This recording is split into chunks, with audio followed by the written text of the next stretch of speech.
Channel 512. Virgin Media Channel 604. Freesat Channel 216. Freeview Channel 236. And YouView Channel 236. You can also take us with you on DAB Plus Radio, with the GB News app and at the website gbnews.uk. We're absolutely everywhere. Come join us on GB News, the People's Channel, Britain's news channel.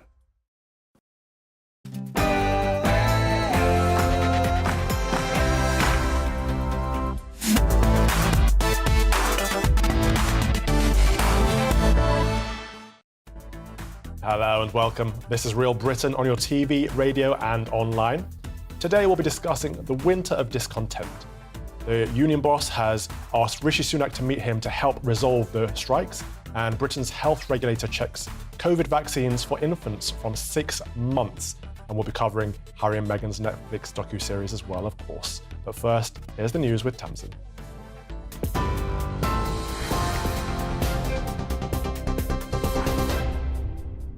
Calvin, thank you. Good afternoon from the GB newsroom. It's 1 minute past 2. Police in Jersey have confirmed a person has died after a large explosion in St Helier. The blast happened at a block of flats in the early hours of this morning. A search and rescue effort is underway, with around a dozen people said to be missing. Jersey Police Chief Officer Robin Smith told a news conference the fire service had been called to the area the previous evening after residents reported the smell of gas. He warned the number of people killed could still climb. We have a 3-storey building that has completely collapsed. Described as, from a demolition point of view, probably as a pancake that has just dropped almost sort of straight down. It is considerable destruction. And there are also damage to a nearby building as well, another set block of flats, which we need to sort of make safe, for fire service need to make safe. So it is a pretty devastating scene, I regret to say. Manchester Airport has now reopened one of 2 runways closed after heavy snow. Dozens of flights were affected, with planes grounded as the airport worked to clear the tarmac of ice. One of the runways is still closed. Severe cold weather is causing travel problems across the country, with yellow warnings in place across Scotland, Northern Ireland, Wales, the southwest and southeast of England this weekend. Temperatures are expected to drop to as low as -10 degrees in some isolated areas. RMT General Secretary Mick Lynch has called for an urgent meeting with the Prime Minister. It's to try to resolve a long-running dispute over pay and conditions for rail workers.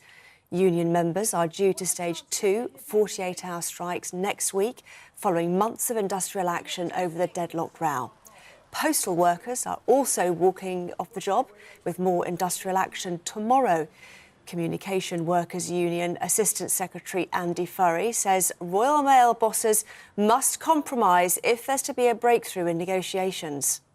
The reality is all the mechanisms are in place for negotiations to take place, and for a breakthrough to happen, it does take 2 to tango, and the CW is prepared to compromise. We've made our position clear on matters where we're willing to work with the company, but there are issues that are completely unacceptable.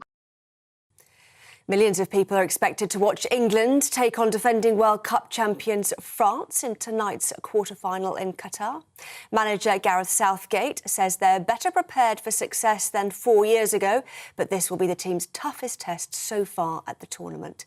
At home, supporters dare to dream. In south-east London at the Kirby Estate in Bermondsey, residents are cautiously optimistic. I think we're going to win. I think, as I said before, I was talking to these, that we're going to win 2-0. I'm very confident. After yesterday, I don't know what to think anymore. Some of the games yesterday were absolutely incredible. I mean, to be a neutral watching them is amazing, but to actually be a supporter, I mean, if we got a game like that tonight, I'm going to be all over the place. But if we can do what we've been doing, yeah, I reckon we've got a chance. Well, the French are just as excited about the clash. In Paris, journalist Sahara Menai says they're ready for the showdown.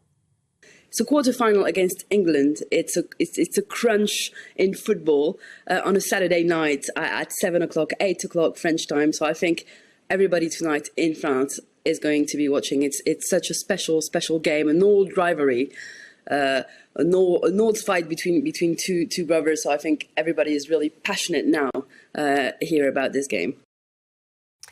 Around 200 migrants have been intercepted crossing the Channel this morning. One group managed to land on a beach at Samphire Hoe near Dover. They've now been taken to the Manston Processing Centre. Calmer conditions are reportedly making the journey easier. Over 44,000 people have crossed the Channel so far this year. A domestic abuse charity has paused operations over safety fears after the royal race row. It comes after Ngozi Fulani spoke about her treatment by Prince William's godmother, Lady Susan Hussey, who repeatedly asked her where she really came from during a reception at Buckingham Palace. The Sister Space charity founder says she and her team received horrific abuse on social media. The charity says it will reinstate its services as soon as it's safe to do so. NASA's Orion spacecraft is making its way back to Earth after a 25-day trip around the moon. The uncrewed capsule, which is designed to carry astronauts, has travelled more than 1.4 billion miles. It's expected to land in the Pacific Ocean tomorrow afternoon. If the splashdown is successful, humans will board the craft for the next lunar mission in 2024. The King says the reassuring presence of ancient trees and woodlands is a fitting tribute to his late mother. The monarch's words are part of a foreword for a new book called The Queen's Green Canopy. It features photos of 70 age-old trees and 70 historic woodlands, which were dedicated to Queen Elizabeth to mark her Platinum Jubilee. The book will be published in June, but its images are currently on display at a public exhibition in London. This is GB News. We'll bring you more news as it happens. Now it's back to Calvin.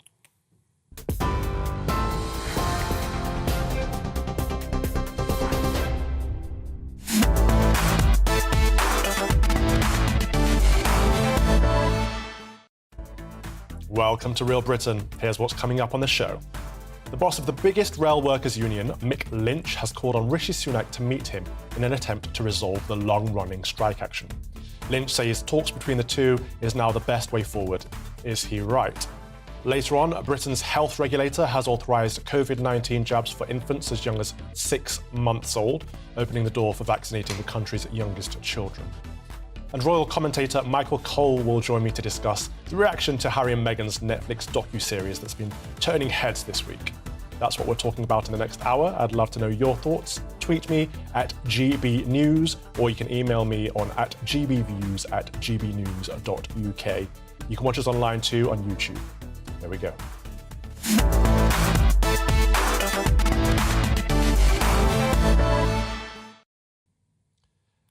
The boss of the Rail, Maritime and Transport Workers Union has called for the Prime Minister to meet him to try to resolve this month's train strikes. Britons are also set to be hit by disruptive nurse, bus, Royal Mail and Border Force strikes this month. So I'm asking, are the unions at fault for striking in the run-up to Christmas? Is it now time for them to compromise and make a deal? Or is the government at fault for not meeting their demands? To debate this topic, I'm joined by SDP member Hilary Salt. Hilary, thank you very much for joining us on your Saturday. Are the rail unions being selfish by disrupting people's Christmas plans in this way? Surely people should be able to get some respite and be allowed to enjoy Christmas in peace. I don't think any strikers take any pleasure in people having disrupted holidays or cancelled operations. And strike action is always a last resort for workers. It's a gamble for them. There's no guarantee that they'll win. They lose pay. They're losing pay in the run up to Christmas as well. So I think we have to accept that they will only do this as a last resort, and they do it because they are facing a really horrific cost of living crisis. We've got CPI running around 11% now, which means that if you're getting a pay rise of less than that, you're taking a cut in your living standards. And it feels to me that it's wrong to expect workers to pay for the mess the country's in at the moment. Sure, but I mean, we're all on less money because of inflation. We're all struggling right now. Lots of people out there, especially the people who are being brought in to fix this mess? You know, the army are going to be having to work throughout Christmas, and they're on much less than the people who are striking, and being offered much less than the people who are striking. Surely a compromise has to be met. If the government's offering an 8% increase, surely that's a decent sum of money to accept and get on with the job. Well, I would say that if you look back to when we last had very high inflation rates in the 1970s, what happened then was that the disposable income of workers actually rose. And the reason that we could do that was because we could improve productivity across our industries. And that really is the solution to this problem. The solution isn't just for workers to take worse living standards. It's for us to find a way to really drive forward productivity and innovation and rebuild Britain. And that's the thing that we need to be concentrating on rather than blaming workers. OK, but what does that mean, Hilary? First of all, you said this is the last resort. What are the other resorts? What are the other meetings or techniques that have taken place so far? What has gone on to get to this point of the strikes over Christmas? Because I remember the union said we will strike in early December, but we won't strike over the Christmas period. And they seem to have gone back on their word. So I'd like to know what's happened to make that take place. Well, I mean, I clearly don't speak for any of the individual trade unions involved, but I'm absolutely certain that they will have tried very hard to reach a negotiated settlement. They don't like their members losing pay, which is effectively what happens when workers go out on strike. It's not a kind of no-lose situation for them. You know, that they're the first people who actually feel the crunch of going out on strike by having a lower pay packet. So, you know, it's not. I think it's wrong to give the suggestion that they're doing this for just for purely political reasons. And let's not forget, these are not people striking in industries that work perfectly well. These are all failing industries. And you know, workers are not just striking to improve their pay, which they're entitled to do, but to draw attention to the real ways in which those services are failing the users of those services. And don't forget also that... Sorry, okay. But at the same time, it might be an argument about pay and working conditions. It might. But we've also heard from the union bosses that actually they want to depose the Tory government and get a Labour government in. That strikes me as highly political. Well, I think you've got to draw a distinction between the political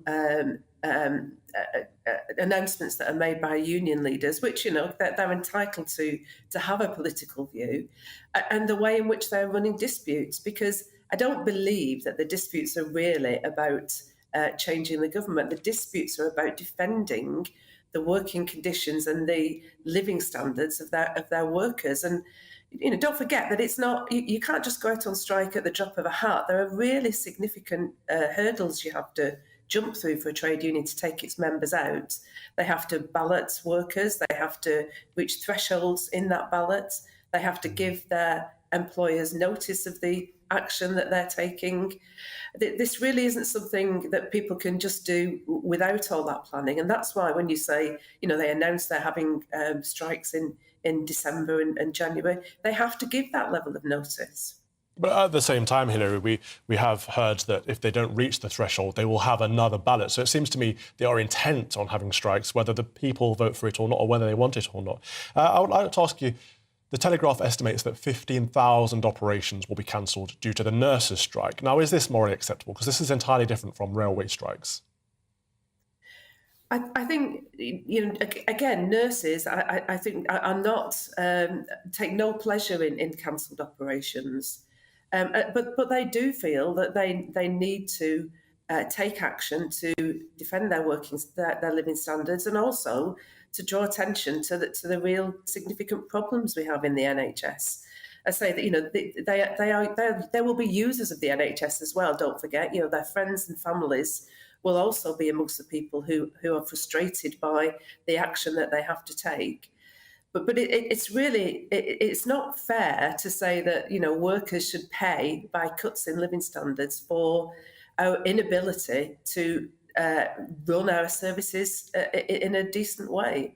Sure, I don't think anyone's saying that, though. I don't think anyone is against workers. I think people are opposed to strikes and people are opposed to unions wielding so much power. So that leads me to the question of Who do you think is at fault for this winter of discontent? Is it the unions, or is it the government, or is it someone else?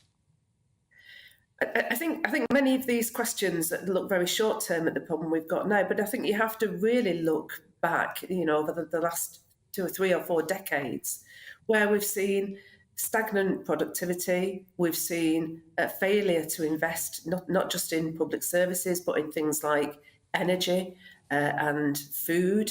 And we need an energy and food security, and we need those as a platform on which we can build our industries back, we can build our public services back. And I don't think trade unions are against improvements in productivity and improvements in industry. The TUC at their conference called for a national commission for manufacturing. And it feels to me that is something that the trade unions could work very cooperatively with employers on, trying to find ways in which we can rebuild industries, rebuild the skills of our great British workers, and give them jobs that can produce the kind of pay that will protect people's living standards. OK. At the same time, we see a report in the Times estimates that 30% of flights could be cancelled over border force strike as well. So another sector striking. Surely all of this is going to undermine people's support for workers who are striking through their unions. But I'd just say again that I think it's really unhelpful to segment the workforce into, striking workers and the rest of the country, because, those striking workers will be users of all the other services. And I actually think there's quite a lot of popular support out there for strikers. I was on the streets of Urmston this morning talking to people in advance of the by-election there. And asking people how they felt about some of these actions. And there's actually, I found, quite a level of public support, because I think many people think that they're next in the firing line for having their living standards attacked. That's an interesting perspective. I don't agree. I think most people are actually against the strikes because it's impacting them in many ways of their lives, especially over Christmas. It's almost as if the unions are working together to cancel Christmas. So putting the answer on the other foot, what do you make of Rishi Sunak's plans to bring in new laws that will curb the rights of NHS workers, teachers, firefighters and border force officials from going on strike? Well, I've mentioned already that we already have very, very significant barriers placed before unions who are trying to implement strike action. Much tougher barriers than in many other countries. And to increase those even further feels to me quite wrong. As I say, unions do not call strike action at the drop of a hat. They very much use it as a last resort. And it's a big gamble for workers. OK. Thank you for your input today, Hilary Salt, SDP member. Really appreciate your time on this Saturday. Plenty more to come this afternoon on Real Britain. After the break, Britain's health regulator has authorised COVID-19 jabs for infants as young as 6 months, opening the door for vaccinating the country's youngest children. We'll discuss that shortly. But first, let's have a look at the weather.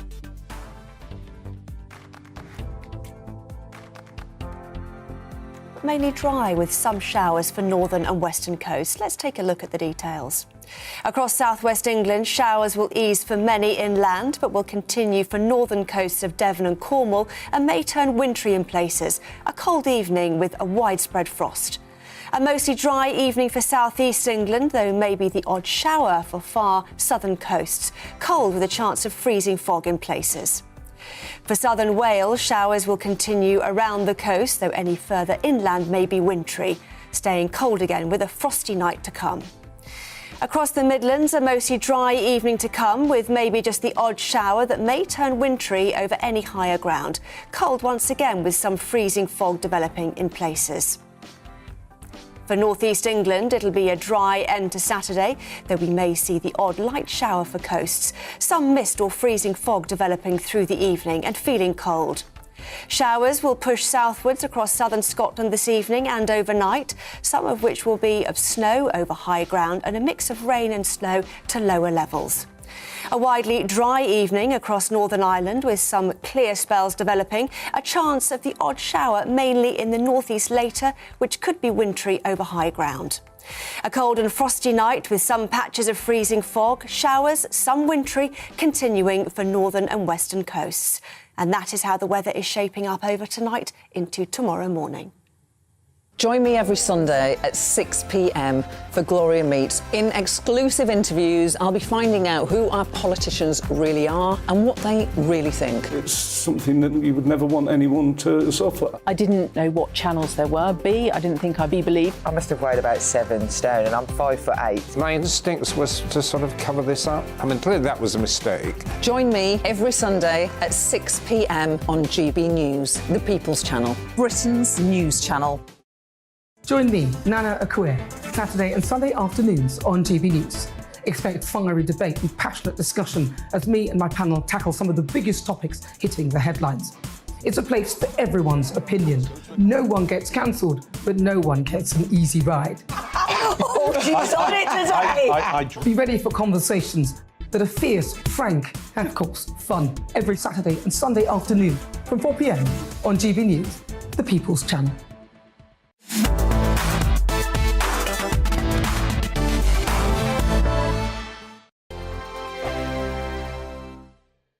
Monday to Thursday, 9 p.m. till 11 p.m. Join me, Dan Wootton. I'll bring you the sharpest takes and hottest debates. Do you not believe in prison? I don't believe in prison. I'm completely stunned. I guarantee you there'll be no spin, no bias, no censorship. I actually was personally quite offended by it. And no reason to go to bed. So I guess they've always been quite woke. That's Dan Wootton tonight on TV, radio and online. Monday to Thursday from 9 p.m. till 11 p.m. on GB News. The People's Channel, Britain's news channel. Every morning from 6 o'clock, we'll wake you up with GB News Breakfast with all the stories you didn't know from the night before. So whether it's serious news, entertainment or your own views from all over our great nation, we're here to kick off your day with a smile. And the national media should be reflecting and reporting what's happening here. You will notice the northwestern accents. Whether you're with us on TV, radio or online, every morning it's breakfast from 6 a.m. Hope you can join us. Join me every Sunday at 6 p.m. for Gloria Meets. In exclusive interviews, I'll be finding out who our politicians really are and what they really think. It's something that you would never want anyone to suffer. I didn't know what channels there were. B, I didn't think I'd be believed. I must have weighed about 7 stone and I'm 5'8". My instincts was to sort of cover this up. I mean, clearly that was a mistake. Join me every Sunday at 6 p.m. on GB News, the People's Channel, Britain's news channel. Hello there, it's Eamon Holmes here from Breakfast on GB News. We're not just on your television and your screens, you know. We're on DAB plus digital radio, so you can listen to your favourite shows on the move. If you've not yet listened to GB News Radio, it's very simple. We're on your radio player and TuneIn apps, on your smart speaker, phone or tablet, or online at gbnews.uk. Take us with you wherever you go. GB News Radio. You never have to miss a moment of the People's Channel. My name's Tom Harwood and join me 9:30 a.m. every weekday for The Briefing, your one-stop shop for everything you need to know about what's going on in politics today. I wonder if this is a deal that might need to be like the biscuits in this factory, twice baked. Is there not an opportunity here to win out against the extremes? Tom Harwood, GB News. What are you going to do about it? Things should have been done differently, and they certainly are being done differently. Don't miss it. The Briefing with me, Tom Harwood, 9:30 Monday to Friday on GB News. Hello, I'm Simon Evans. Join me on GB News for Headliners at 11 p.m, where I'll be joined by two of the country's top comedians as we take a look at tomorrow's newspapers tonight. If it's a big story, we'll be covering it, I guarantee, but we'll also have some fun along the way. That's GB News Headliners at 11 p.m. We won't put you to sleep, unlike some of the other paper review shows out there. So join us, 11 p.m, 7 nights a week.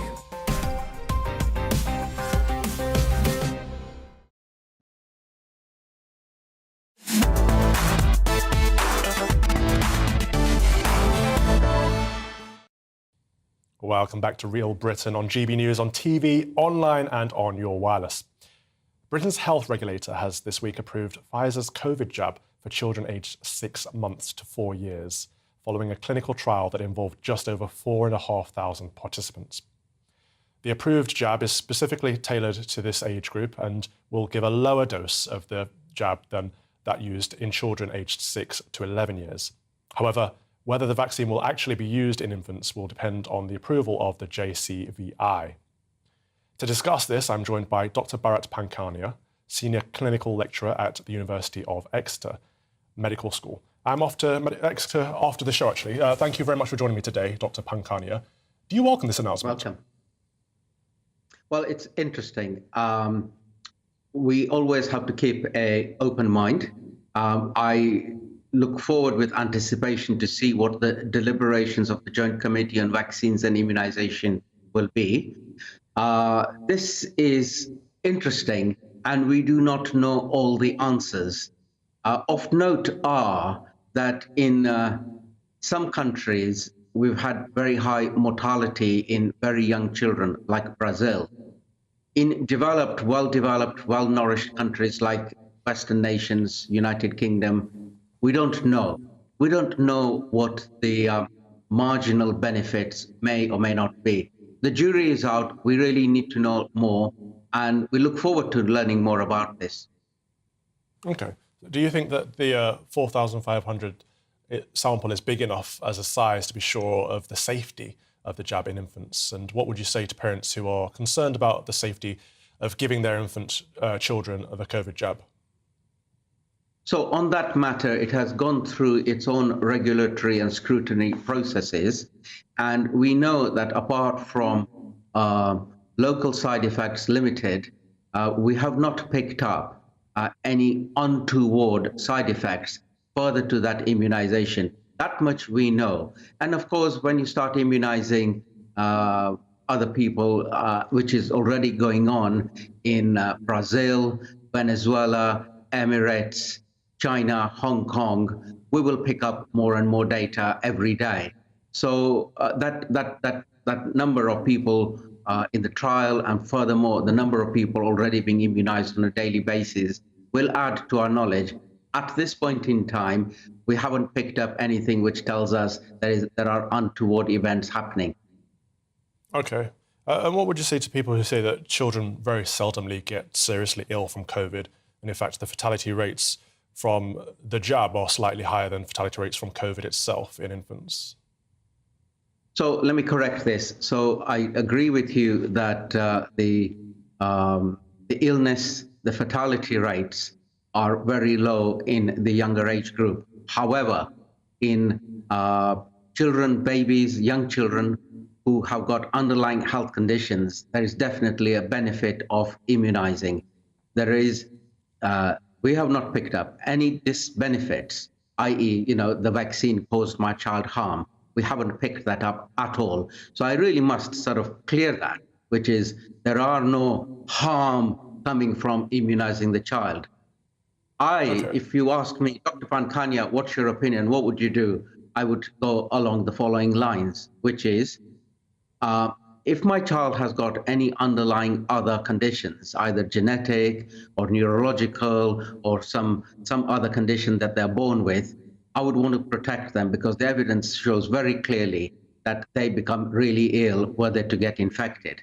The other bit is a public health measure, which is, does this also reduce transmission to adults and other vulnerable people in the community?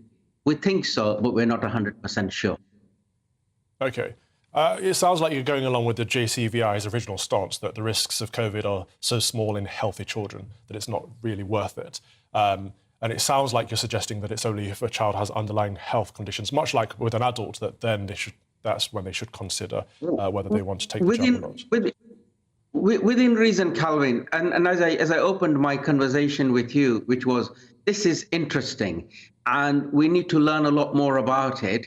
And we also need to keep an open mind, because that open mind is really, really important, because COVID has thrown to us many, many curved balls, many unexpected curved balls. So I would say, don't shut your doors and don't be rigid about it, but keep an open mind and keep on reviewing the situation. Okay. And I think does keeping an open mind also involve looking at the excess deaths and unexpected cardiac arrests and the potential cause or contributing factor of them being the jab until proven otherwise? Well, of course, Calvin. We always have that open mind. Of course we should, and we do. And I teach my medical students exactly so at Exeter, which is, if you don't look, how will you know? So of course we don't want to cause any harm, but we do know that vaccines, by and large, for all the infectious diseases that we immunize against, do a great job in preventing illness and harm. And without a doubt, of course, you keep your monitoring post-vaccination. Otherwise, how will you know? Okay, so we should stick with a risk-benefit analysis for each individual. Thank you. Dr. Bharat Pankania, Senior Clinical Lecturer at the University of Exeter Medical School. Before we got to the news headlines, let's just have a look at what you've been saying about today's topics. On strikes, Richard says there's plenty of support from the public for the striking members of the RMT. They want what every worker wants, a fair deal and better conditions for all. Okay, where'd you get that data from, Richard? Because I haven't seen plenty of support. So if there is, I'd like to know what you're basing that opinion on. Steve says, I have no idea what Mick Lynch thinks the PM can do. The rail companies are private companies. He should put the current pay offer to his members, who I believe would take it. Interesting stance there, Steve. Thanks for that. And Andrew goes on to say, Rishi Sunak needs to resist all attempts to politicise the strikes. I think, yeah, you're onto something there. I think perhaps he needs to clamp down on the unions and prevent them from doing further strikes, especially over Christmas, one of the most important times of the year for many religious people in this country, and many non-religious people too. Thank you all for sending your views. I really do appreciate that. Keep them coming.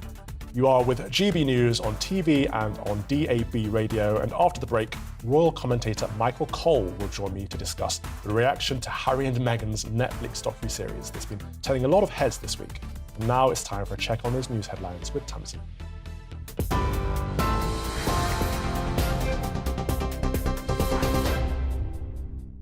Calvin, thank you. It's 2:31. Here's the latest from the GB newsroom. Police in Jersey have confirmed one person has died following a large explosion in St Helier. The blast happened at a block of flats in the early hours of this morning. A search and rescue effort is underway, with around a dozen people said to be missing.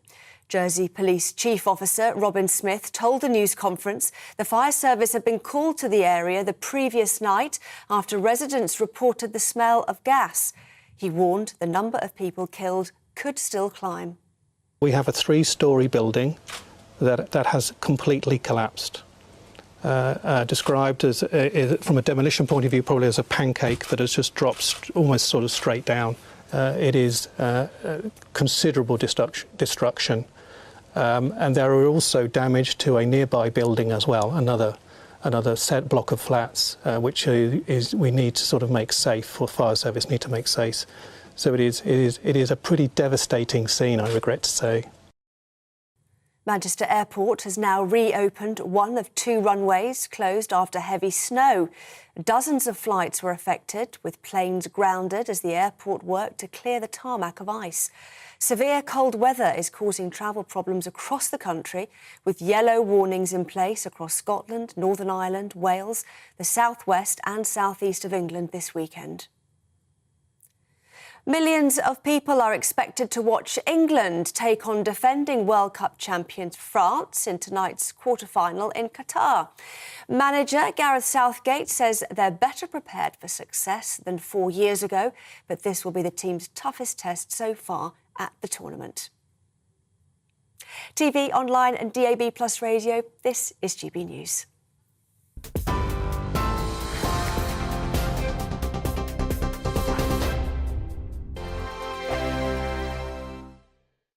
We are GB News, and we'd like to say thank you to each and every one of you for bringing us your conversations, for helping our great nation find its voice. We are here for you on radio, television, and online, across England, Scotland, Wales, and Northern Ireland. It's not the BBC, you actually get your facts right. We are proud to be GB News, the People's Channel, Britain's news channel. Hi there, it's Stephen and Anne. At breakfast from 6 a.m, you'll always be caught up with everything you need to know, the latest headlines, opinions and debates. We'll bring you the good news and the bad, but most of all, we're here for you. Remember, send in your views and let us know what you would like us to talk about. That's because we're your news channel. And every morning at 6 a.m, it's breakfast on GB News. Monday to Thursday on GB News, it's Bev Turner Today from 10 a.m. We're going to be here for you, our GB News family, to keep you up to date, but also make you smile. There's a guy who went from puberty to adultery. And I can't wait to bring a few of my own opinions. I have no time for cultural totalitarianism. We'll engage in passionate, but always polite debate, with your thoughts and opinions at the centre of it all. Only on GB News, the People's Channel, Britain's news channel. Join me, Nana Akue, Saturday and Sunday afternoons on GB News. Expect fiery debate and passionate discussion as me and my panel tackle some of the biggest topics hitting the headlines. It's a place for everyone's opinion. No one gets cancelled, but no one gets an easy ride. Oh, she's on it today! Be ready for conversations that are fierce, frank, and of course, fun. Every Saturday and Sunday afternoon from 4 p.m. on GB News, the People's Channel. Join my show Farage, 7 p.m. till 8 p.m. Monday through Thursday, and there you will get opinion, analysis, debate, and I'll cover stories that nobody else dares to touch. You've been cancelled. Join the club. Oh my goodness me. And then for the last 15 minutes, talking pints. We're over a drink. We have a civilised conversation with someone. We very often disagree, but we do it in a grown-up way. Come and join me on Farage. We are GB News, the People's Channel. And right across the United Kingdom. You can find us on Sky Channel 512. Virgin Media Channel 604. Freesat Channel 216. Freeview Channel 236. And YouView Channel 236. You can also take us with you on DAB Plus Radio. With the GB News app and at the website gbnews.uk. We're absolutely everywhere. Come join us on GB News, the People's Channel, Britain's news channel.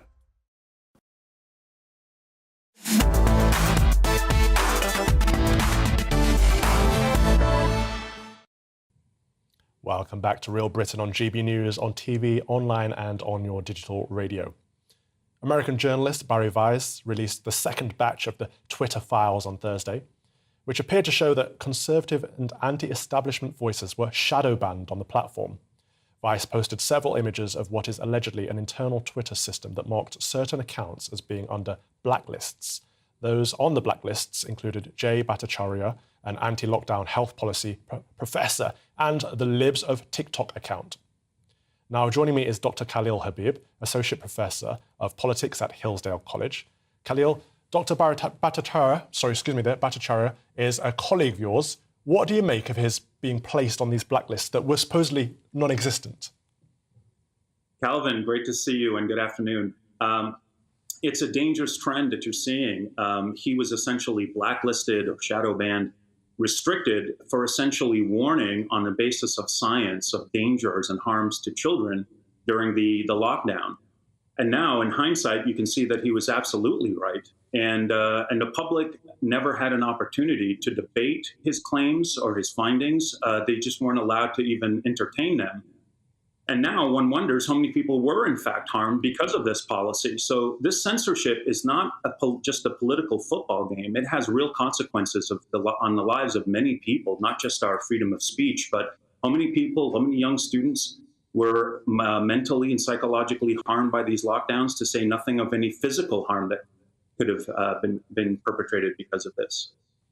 Absolutely. And we've heard for many years now, Twitter saying there's no such thing as shadow banning. However, in these documents, we have seen there are trends blacklists, search blacklists, research abuse strikes, and do not amplify lists. So there are multiple different ways of shadow banning. And essentially what we're looking at here is, people will say, well, it's a private company, they can do whatever they like. But it's not, is it? Twitter is the public square. Twitter and Facebook, the social media companies, are the public square of this modern age. If they are censoring people, especially on the right and anti-establishment, are they not fundamentally changing the public view of what's going on?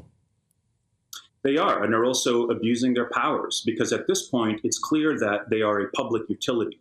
Now, if I owned a public utility and I got to restrict how much oil or heat you get because I don't like your politics, you would immediately recognize how unjust and unfair that is.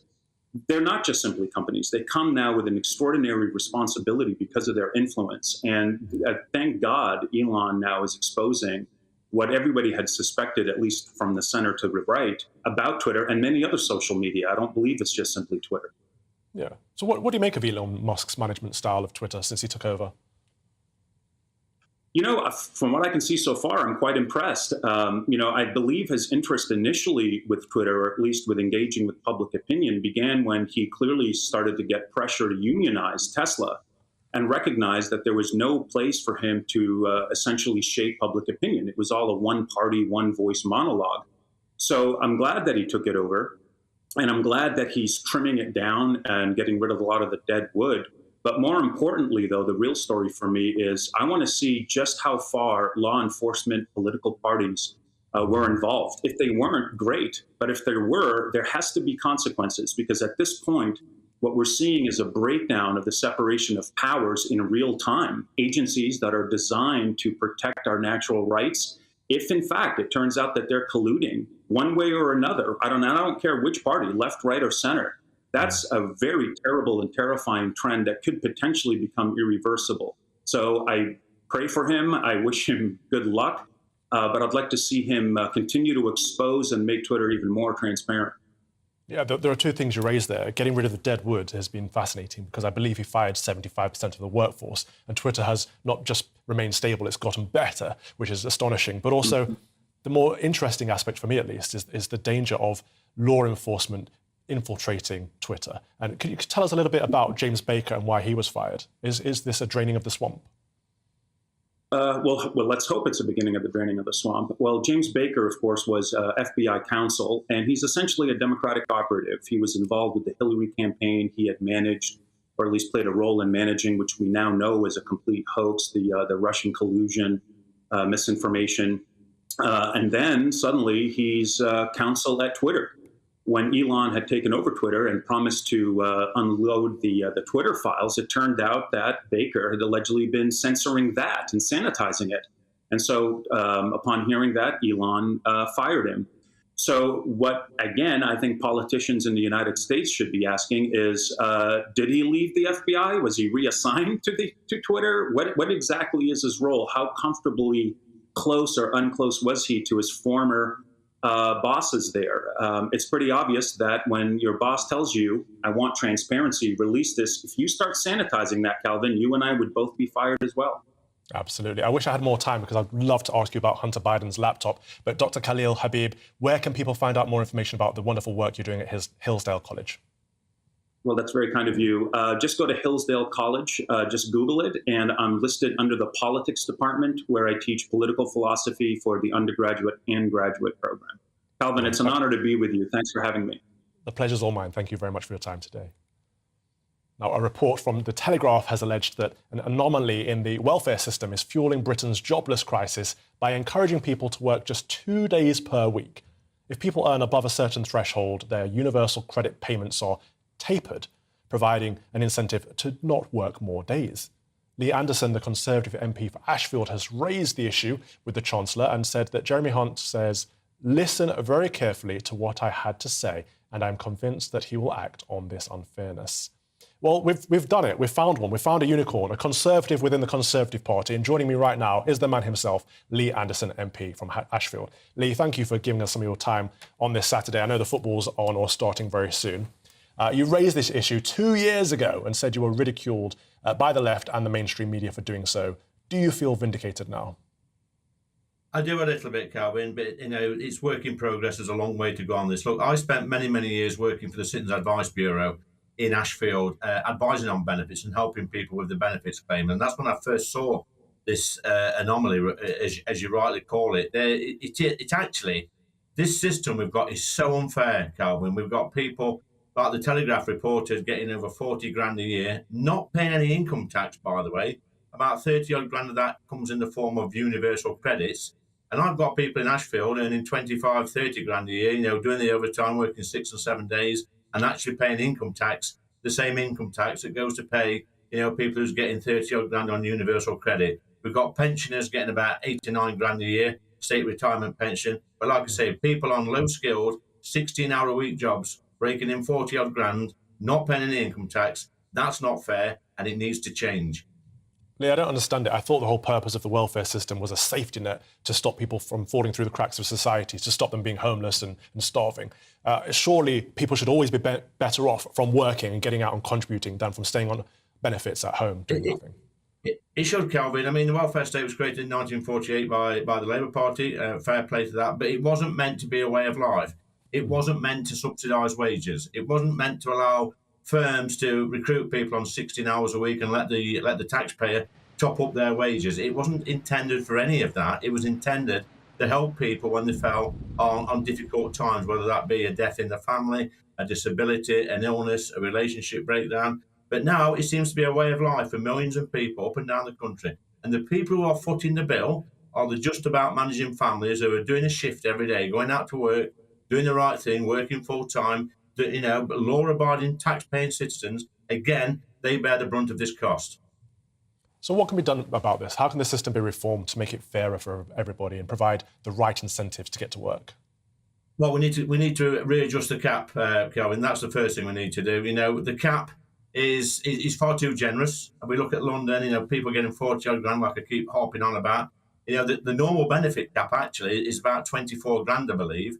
If we can bring it back to that, and that's still generous, 24 grand of taxpayers' money going into people's bank accounts every year, that's more than generous. But we need to reduce the cap. We need to probably get the taper, shift the taper again, and make sure that people cannot, stop on entry-level jobs for 20 years, earning minimum wage, raking in 40 grand a year. That's not fair. I might sound like a nasty Tory, but when I'm talking to my residents and constituents in Ashfield, like I say, are working 7 days a week, they're getting nowhere near 40 odd grand, and they're paying income tax. Well, absolutely. I think there's a million job vacancies right now, 5.3 million people out of work. Should we not do something like we've seen in other countries where if you don't accept the first job you're offered, your benefits are cut? Hey, listen, Calvin, I mentioned this before I got elected, and I got in big trouble. They were calling me a nasty Tory. I suggested that criminals should go and work and pick fruit and vegetables in fields. I suggested, we've got a labour shortage, as you quite rightly say, 1 million vacancies. We've got people not doing anything, hanging around street corners all day. They shouldn't be getting benefits. We should be contributing towards society. And this system we've got, Kelvin, this anomaly, as you call it, what are children thinking in a household when they see a parent working 16 hours a week and getting 40 odd grand a year? When they get to 18, they're probably going to think, I'm having some of that. There's no point in getting a decent education, and there's no point in having an aspiration. There's no point in working full time. That is not good for the country. No. And Fraser Nelson in The Spectator has argued that this is due to lockdown. It might be a contributing factor, but I don't think that's fair because I grew up not far from where you are, the MP, and when I was growing up, my mum worked 2 jobs, and people nearby were on benefits, making more than my mum was, and that's what made me a Conservative, seeing the unfairness in the system. So it's been this way for a long time. Why is that? Ignore Fraser Nelson. Most people do, Kelvin, if I'm absolutely honest. Look, it's all about aspiration, isn't it? We've created a society where you can get as much, if not more money, working 16 hours a week or not even working at all. And that's absolutely awful. And your mother is, just like other mothers in Ashfield and Mansfield, where you're from, who did work 2 or 3 jobs. I've had 3 jobs before to put food on the table, to pay the rent, to pay the mortgage. That's what we do in this country. We cannot become a society where people are just working 16 hours a week, getting 40 odd grand a year at the expense of the taxpayer in this country. It's not fair, Kelvin. It's got to stop. And I'm going to keep pushing this. Good. Thank you for doing that. Lee, what do you think of Jeremy Hunt's city reforms? Will it help make us a more prosperous nation? Well, I hope so, Kelvin. I'm not sure. I think the jury's still out on that. I've had a couple of chats with Jeremy since he became the Chancellor. He's a steady pair of hands. I did raise the benefit issue with him 2 or 3 weeks ago. It's something I've been raising, since I got in Parliament. I raised it previously with the DWP. They didn't seem to know what I was talking about, but Jeremy gets this. He understands this. Look, we've got to give him time. I know you're coming for some criticism, but give him time, and I'm sure, well, touch wood, he'll be okay. And, we're on it's a tricky time at the moment, Kelvin, for this country with the economy. Everything seems to be coming at us all at once. It's really difficult for government, so I want to put my trust in him. Okay, fair enough. What would you suggest is the one thing you would change or one policy you would implement to turn things back around in time for the next election? Oh, what? You mean financially, economically? Yeah. I'd sort this benefit things out. It really grates. I mean, this story this morning broke and it sort of exploded and people's shock, horror. But no, this has been going on for years, Calvin. This has, and it's something people just ignored. And go on some of the forums online. Like I say, when I worked for Citizens Advice Bureau, I've got people coming in advising me on benefits. People in this country are not stupid. They know the benefit system inside out. They know the loopholes, and they know how they can rake in a lot of cash. While next door neighbours going to work 40 hours a week. And like I say, it's not fair. Absolutely. Thank you for all of that. Keep fighting the good fight and hope to see you soon. That's Lee Anderson MP, Conservative MP for Ashfield. A spokesman for the Department of Work and Pensions said on this, Universal Credit offers a vital safety net to millions of people, enabling them to support themselves and their families while moving towards financial independence through work. It said, the examples highlighted in the Telegraph's report were selective, not representative, and do not reflect the wider work incentives in the Universal Credit system, incentives which we continue to build on. This includes announcing in the autumn statement that over 600,000 more working Universal Credit claimants will be required to meet with a dedicated work coach to increase their hours or earnings. Harry and Meghan have finally been able to tell their truth as their bombshell Netflix series was released this week. In the first 3 episodes of their 6-part series, goodness me, Harry is at pains to highlight the issue of race, while Meghan calls their engagement an orchestrated reality TV show. And together they try to paint a picture of the torment they've been caused by both the media and members of the royal family. Here's a little taster. People need to understand is, as far as a lot of the family were concerned, everything that she was being put through, they had been put through as well. So it was almost like a rite of passage. And some of the members of the family was like, right, but my wife had to go through that. So why should your girlfriend be treated any differently? Why should you get special treatment? Why should she be protected? And I said, the difference here is the race element. Poor me, poor me, poor me another. Former royal correspondent Michael Cole joins me now. First of all, Michael, thank you for joining us on this Saturday. What were your general thoughts of what Meghan and Harry had to say in this docu-series? Good afternoon, Calvin. Could I just say from your previous very interesting conversation, did I understand that you come from Mansfield in Nottinghamshire? I do indeed, yes. Born and bred. Well, I started as a trainee reporter at the Mansfield Chronicle Advertiser on the 16th of February, 1962, and it was a snowy day. So that was 60 years and 9 months ago. We won't talk about Mansfield. Love that. We'll talk about the Hollywood 2 and this 6-part series on Netflix at which they've thrown many, many millions of dollars. Well, it's very slick. It's very glossy. The performances of the 2 principals are polished to a nice shine. And as a vanity project for 2 pampered people, it could hardly be improved upon. But what does it tell us? Not a great deal we don't know already. In fact, the revelations that were promised, the bombshells that were promised, and also the hints that were contained in the trails that were put out, none of that has actually been realized. And essentially, it's a little bit of a one-note Sussex samba. And what we're hearing is, we're right, they're wrong, we're wonderful, they're horrid. And as you say, it covers the ground, and there is, as you also highlighted, this rather unfortunate smear of the whole of the royal family of racism. And that is not only unjust, it is preposterous. And I'm sorry to hear that, because it's the worst way of playing the race card, because the allegation is made, but there's no substance to it. Who said it, when they said it, what were the circumstances? Because in that case, the person cannot answer back, cannot rebut it, cannot refute it, and it's very, very difficult in science and in the normal world to prove a negative. So I'm sorry they played that card. there are 3 more episodes to come, and maybe they will be a little bit more to the point. But at the moment, it's rather lovely to look at, but it doesn't actually tell us a great deal.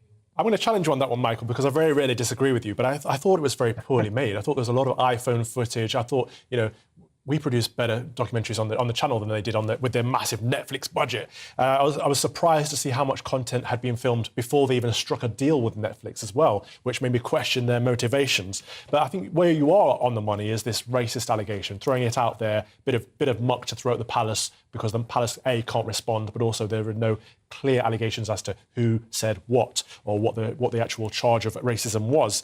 It seems to me that they're painting themselves as victims in order to be above reproof, in order to be painted as the good guys and everyone else as the bad guys. Do you think that's true? And were there any allegations in there that could be proven?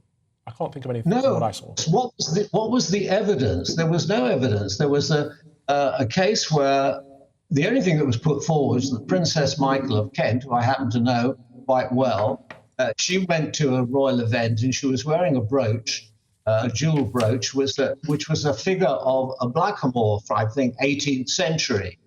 And it was pointed out to her that this was a fashion faux pas, and she took it off. Meghan never saw it. Now, let's be absolutely clear about this. Who actually highlighted that this was happening? It was the press. And, of course, the press is the organization, the media. Harry hates them. I mean, he at a very young child, he was putting his tongue out at photographers. His mother, Princess Diana, used to tell him off for doing it.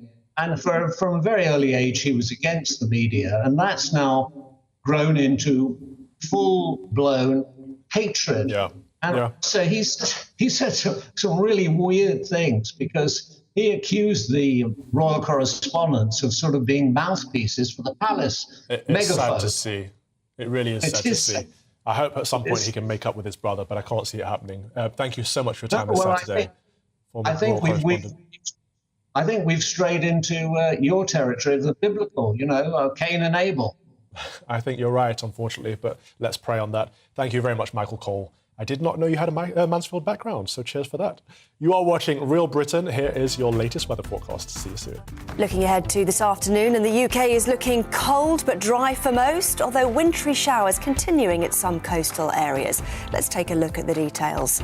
Staying dry with plenty of sunny spells for much of Scotland today, but some snow showers continuing for central and eastern areas, feeling very cold with moderate northeasterly winds. Showers persist across eastern Northern Ireland this afternoon with sleet or snow in places, some brighter spells at times, but feeling very cold. A cold, cloudy afternoon for northwestern England with a risk of some wintry showers, particularly over high ground. Drier with brighter spells further east. Cloudy in the far northwest of Wales with showers, which may be wintry in places, particularly over high ground, throughout Saturday. Drier further east with brighter spells at times, but feeling very cold. Generally dry across the East Midlands with plenty of sunny spells, although some mist and fog may linger through the afternoon, feeling very cold, with some spots staying close to freezing all day. Staying mostly dry across East Anglia, although the odd light shower may skirt far eastern coasts. Sunny spells further west, although feeling cold with many places staying close to freezing.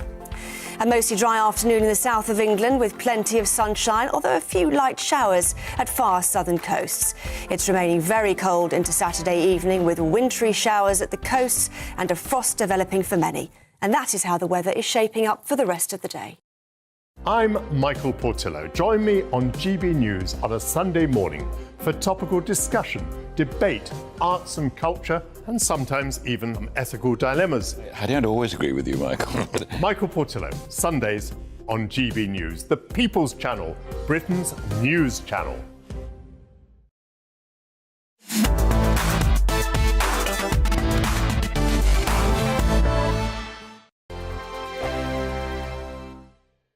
Monday to Thursday nights on GB News. At 6, it's Deebs & Co. 7 o'clock, Farage. At 8, join Mark Stein. And at 9, Dan Wootton Tonight, followed by Headliners.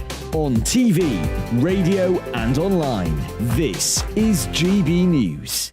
Here on GB News Live, we'll be keeping you in the picture, finding out what's happening across the country and finding out why it matters to you. We'll have the facts fast with our team of reporters and specialist correspondents. Wherever it's happening, we'll be there from 12 noon on TV, radio and online. GB News, the People's Channel, Britain's news channel. Hello, I'm Michelle Dewberry and you can join me every weekday 6 till 7 on Jubes and Kerr. Me and my panel will get stuck right into the day's events and I can tell you, in fact, I can warn you, expect some robust debates, some strong opinions and perspectives from both sides of the fence. It's about you at home as well. I love to read out all of your comments, or at least as many as I can. So join me, Michelle Dewberry, Monday to Friday, 6 till 7 on Jubes and Kerr. We are GB News, the People's Channel. Why not take us home with you by visiting the GB News shop at gbnews.store? You'll find all the official merchandise, a really good present actually for yourself, your friends or your family. We ship across the UK mainland at no extra cost. GB News, the People's Channel. I'm Mark White. As GB News Home and Security Editor, I cover those key issues that are so important to you. Our authorities, our communities doing all they can to combat violent crime. With the public services under unbearable strain, why are we still failing to control our borders? Defence, the first priority of any government, has been continually hollowed out. Can we trust our politicians to protect the armed forces? Join me, Mark White, on GB News. We are GB News, right across the nation. You can get us on television, on radio, on digital. We're absolutely everywhere. Amazing! You see, amazing! You remind me of me in the European Parliament. But here's the most important bit. We are not part of the mainstream establishment. We think and speak just like you do. We are the People's Channel. Magnificent. That's really, really thoughtful. Come and join us on GB News, the People's News Channel.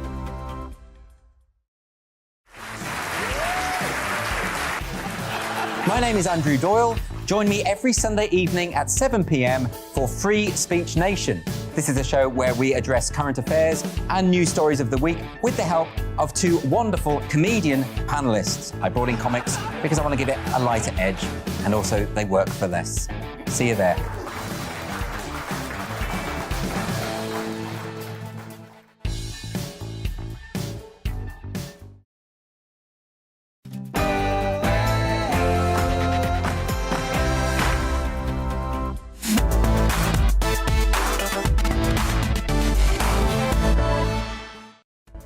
Hello and welcome. I'm Calvin Robinson and this is Real Britain on your TV, radio and online.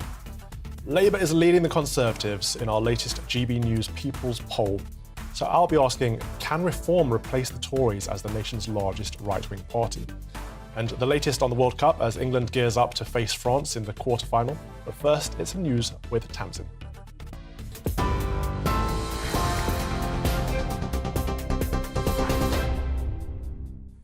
Calvin, thank you. Good afternoon from the GB Newsroom. It's 2 minutes past 3.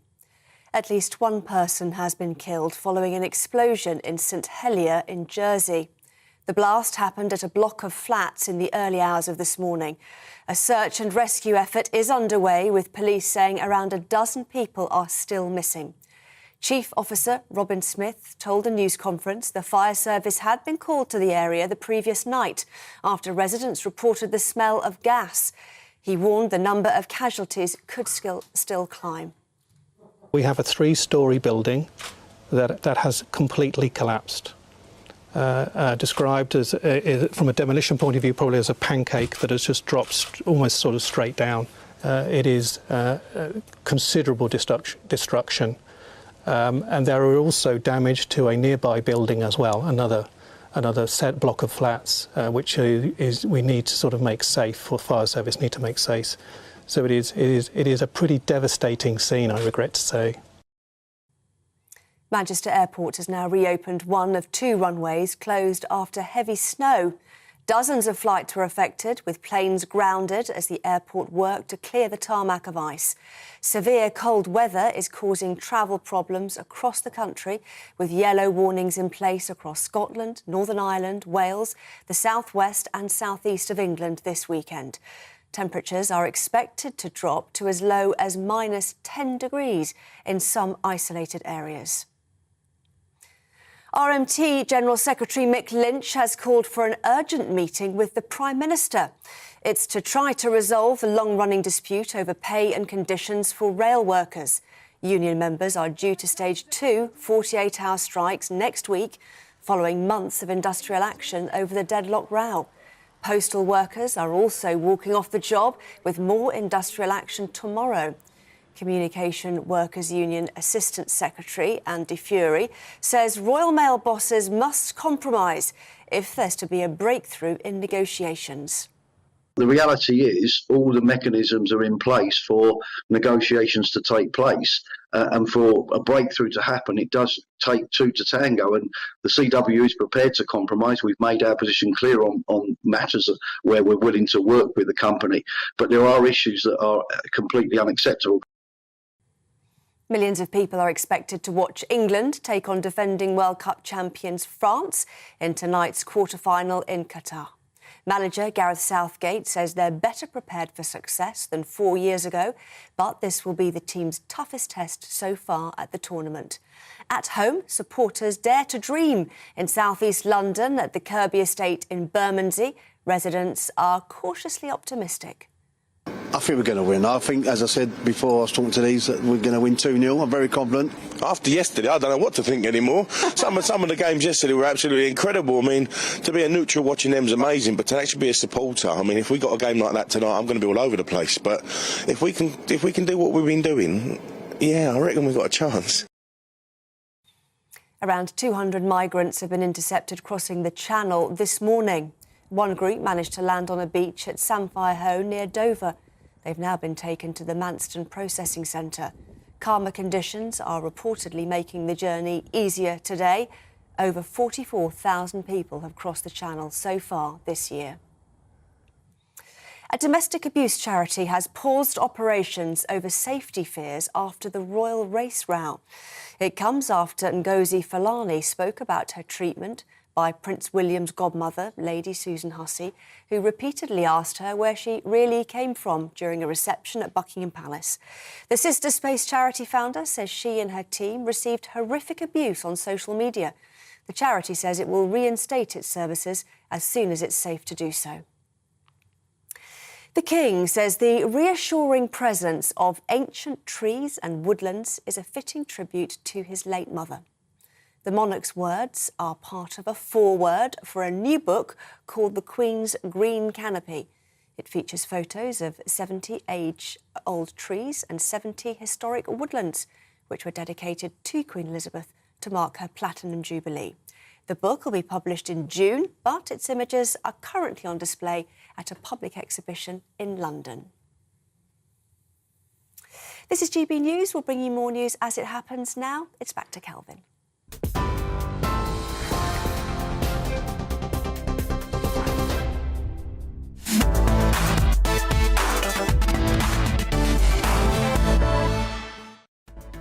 Welcome to Real Britain with me, Calvin Robinson. Here's what's coming up on the show.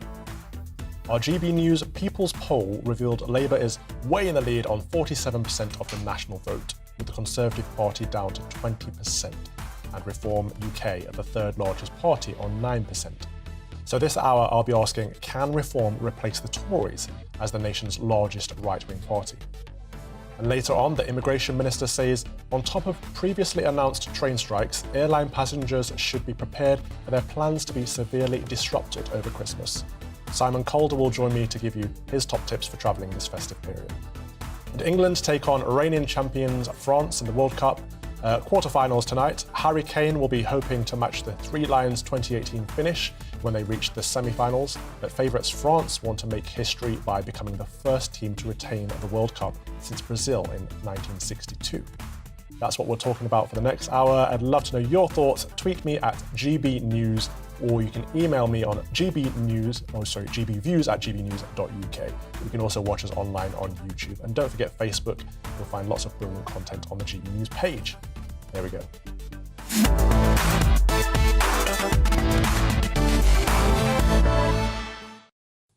The Conservative Party faces a wipeout at the next general election, according to the latest GB News People's poll. Only 20% of those surveyed expressed their support for the party, with the Labour Party an astonishing 27 points ahead on 47%. Meanwhile, support for Reform UK has continued to grow, reaching 9% ahead of the Liberal Democrats and the Greens. So I'm asking, this trend, if it continues, could Reform UK replace the Conservative Party as the nation's largest right-wing party? Sounds a bit like a pipe dream, but let's find out what my panel thinks. Joining me now is former Brexit Party MEP Ben Habib, former Conservative London mayoral candidate Sean Bailey, and political commentator Alex Story.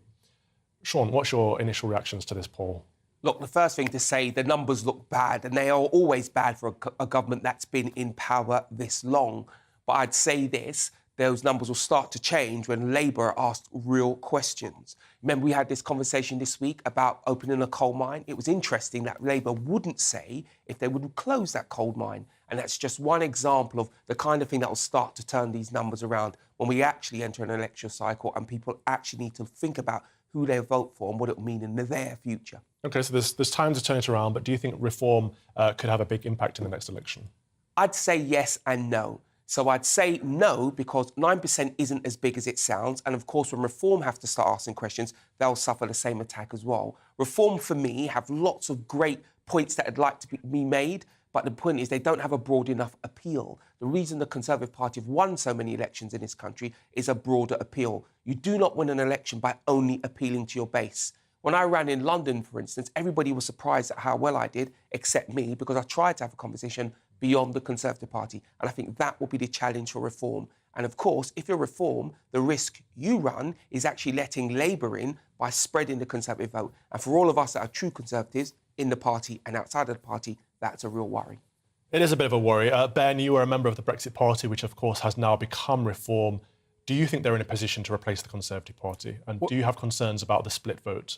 Well, I'm not worried about the split vote. You don't win elections by being nervous as you go into them. And I think this is less about Reform than it is about a completely broken Conservative Party. Sean mentioned the broad church nature of the Conservative Party. It's become, I accept, a phenomenal election-winning machine. But in its pursuit of winning elections, it has lost its ideology completely. We now have a Conservative membership who don't trust the parliamentary party and vice versa. And within the parliamentary party, you've got at least two camps. There's the camp that you might associate with traditional Conservative values, which believes in a small state, low taxation, frugal balance sheet and so on. And then you have, and I think this is the majority of the Conservative parliamentary party, big statist, interventionist, borrow, tax and spend. And Hunt and Sunak are firmly part of that latter group. And I'd go further, actually, Calvin. I would say that now it's no longer a matter of party politics. Those members of the Conservative Parliamentary Party who genuinely care about the national interest should leave the Conservative Party now, because they are going to be obliterated at the next election and you will get a thumping Labour majority. The only way to prevent it is for those Conservative MPs who genuinely believe in Conservative values to be elected again, and the only chance they have of being elected again is by coming back either as an independent force or by joining Reform. Because if they stay in the Conservative Party, and remember, a lot of those red wall seats were won with very slim majorities, they are going to be obliterated. OK, thank you, Ben. And Alex, you are seen as a blue-blooded Tory. You founded the Bring Back Boris campaign, and I understand they've lost your vote now. Where is that going? Well, I think the core question for everybody on the panel is, what does the Conservative Party actually stand for? If we move away from the sales pitch and the marketing, at the core of it, the Conservative Party is nothing other than a new Labour Party. And I was struck when I started in my political career, particularly in the early 2000s, in 2005 in particular, when people like Cameron said they wanted to be the heir to Blair. If you think about everything that's been happening, including on the financial side, Britain's government spend and debt has tripled since 2008, for instance. There has been no defense on the cultural wars. Our schools are filled with critical race theory, with gender politics and all the like. Actually, in terms of delivery of anything conservative, the Conservative Party has returned zero. Now, I'm not saying that the Reform Party will be the party that takes over, but the thing that's quite obvious is that a huge portion of the population in this country is small c conservative. In other words, they believe in the rule of law, they believe in sound finances, they believe in the right to work and to keep a lot of the money that you earn yourself. At the moment, none of the major parties, that's Liberals, the Labour Party and the Conservative, offer any solace to any of that broad segment of the population. So there will need to be some kind of alternative. The Conservative Party has died because it has sold its soul to one of the worst prime ministers that we've ever had in this country, and that's Tony Blair. I think you make some really good points there. I would throw that back to Sean and say, what have the Conservatives achieved that is conservative in the last 12 years?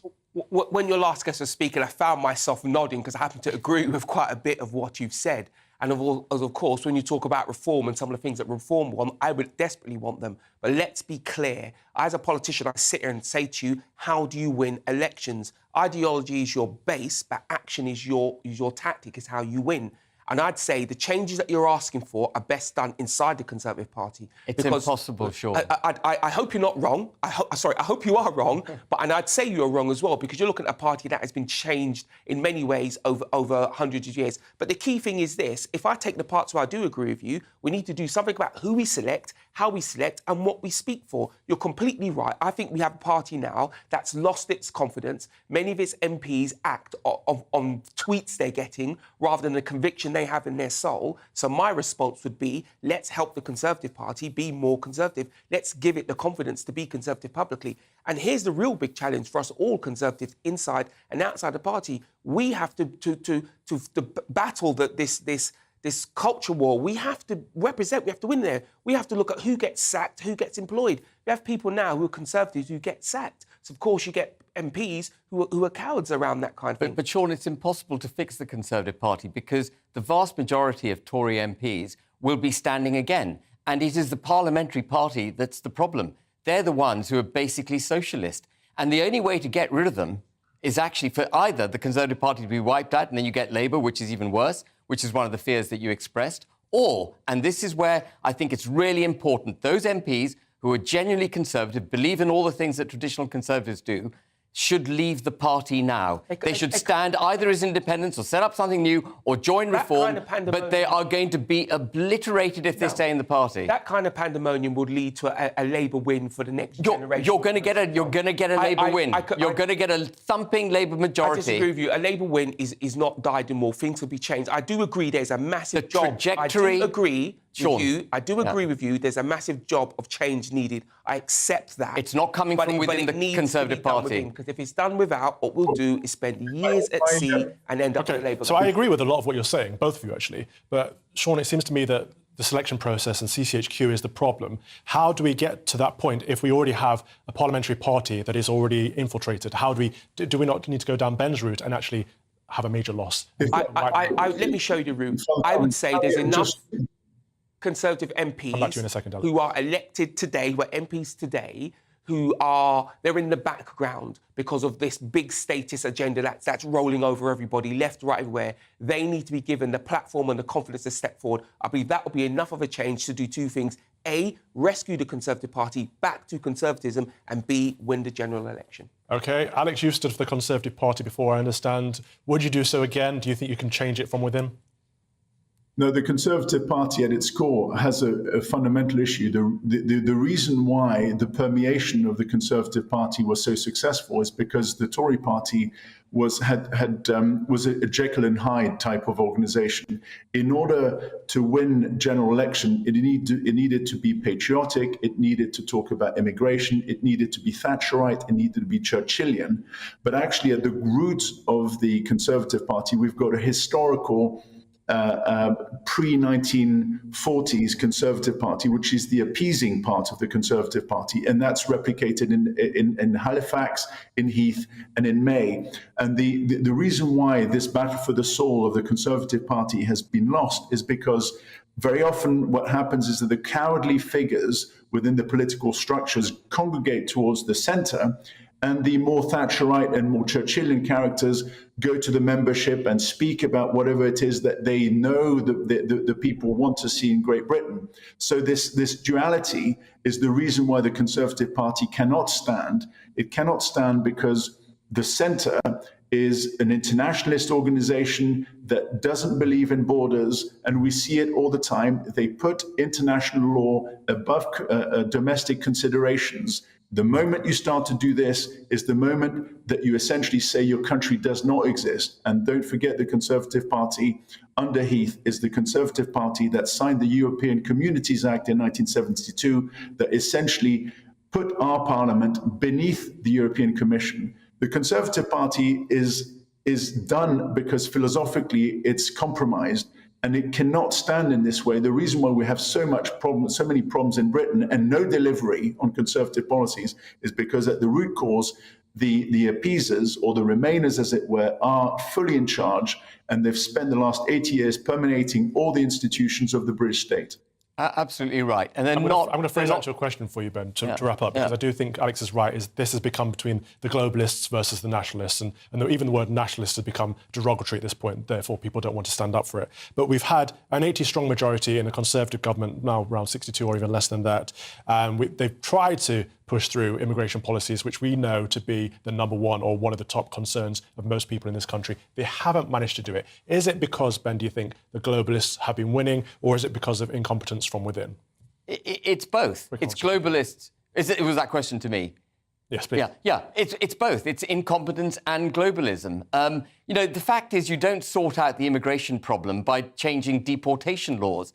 You only have to deport people when border control has ceased to function. We don't have a border control. We simply do not have any border control. Border Force acts as a glorified taxi service to welcome these people at the point of our territorial waters and bring them back to the UK. The Conservative Party is completely broken. Alex is absolutely right. This cannot be fixed from within. It is utterly divided in itself. They're going to be thumped in the next election, whatever happens. And what the Conservative MPs, who really have the national interest at heart, should be thinking is, how do we get back into Parliament so we can prevent the Labour Party from having a thumping majority and making things even worse? This is not down to Reform splitting the vote. This is down to the Conservative Party being so selfish that it will not do the right thing by the country. Okay, thank you very much. That was Ben Habib, former Brexit Party MEP, Alex Story, political commentator, and Sean Bailey, former Conservative London mayoral candidate. Plenty more to come this afternoon on Real Britain. After the break, we're being warned to prepare for severe disruption over Christmas as train and border force strikes threaten to cause travel chaos. Travel expert Simon Calder will be here to give you his tips on travelling this festive period. But first, here's the weather. Looking ahead to this evening's weather, and the UK is looking cold but mainly dry with some showers for northern and western coasts. Let's take a look at the details. Across southwest England, showers will ease for many inland but will continue for northern coasts of Devon and Cornwall and may turn wintry in places. A cold evening with a widespread frost. A mostly dry evening for southeast England, though maybe the odd shower for far southern coasts. Cold with a chance of freezing fog in places. For southern Wales, showers will continue around the coast, though any further inland may be wintry. Staying cold again with a frosty night to come. Across the Midlands, a mostly dry evening to come with maybe just the odd shower that may turn wintry over any higher ground. Cold once again with some freezing fog developing in places. For northeast England, it will be a dry end to Saturday though, and we may see the odd light shower for coasts. some mist or freezing fog developing through the evening and feeling cold. Showers will push southwards across southern Scotland this evening and overnight, some of which will be of snow over high ground and a mix of rain and snow to lower levels. A widely dry evening across Northern Ireland with some clear spells developing. A chance of the odd shower mainly in the northeast later, which could be wintry over high ground. A cold and frosty night with some patches of freezing fog. Showers, some wintry continuing for northern and western coasts. And that's how the weather's shaping up overnight into tomorrow morning.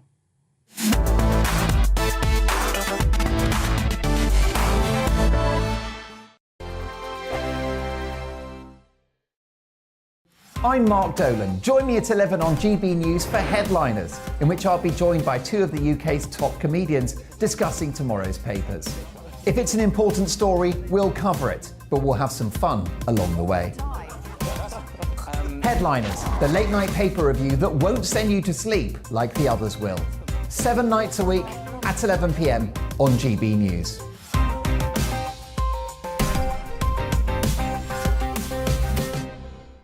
Monday to Thursday nights on GB News. At 6, it's Dubes & Co. 7 o'clock, Farage. At 8, join Mark Stein. And at 9, Dan Wootton Tonight, followed by Headliners. On TV, radio and online. This is GB News.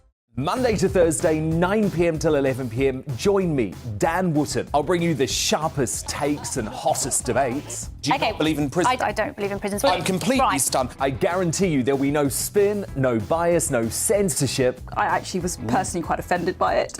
And no reason to go to bed. So I guess they've always been quite woke. That's Dan Wootton Tonight on TV, radio and online. Monday to Thursday from 9 p.m. till 11 p.m. on GB News. The People's Channel, Britain's news channel.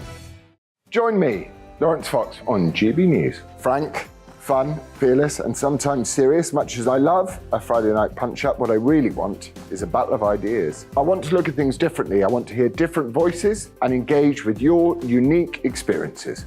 Every Friday at 7 p.m. on GB News.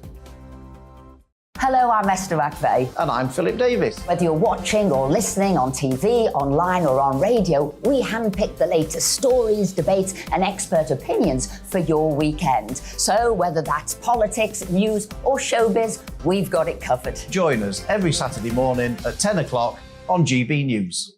Join me every Sunday at 6 p.m.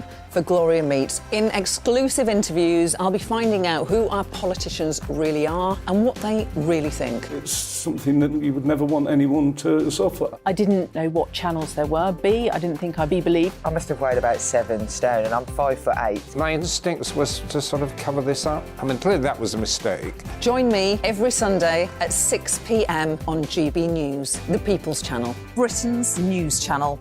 Hello there, it's Eamon Holmes here from Breakfast on GB News. We're not just on your television and your screens, you know. We're on DAB plus digital radio, so you can listen to your favourite shows on the move. If you've not yet listened to GB News Radio, it's very simple. We're on your radio player and TuneIn apps, on your smart speaker, phone or tablet, or online at gbnews.uk. Take us with you wherever you go. GB News Radio. You never have to miss a moment of the People's Channel.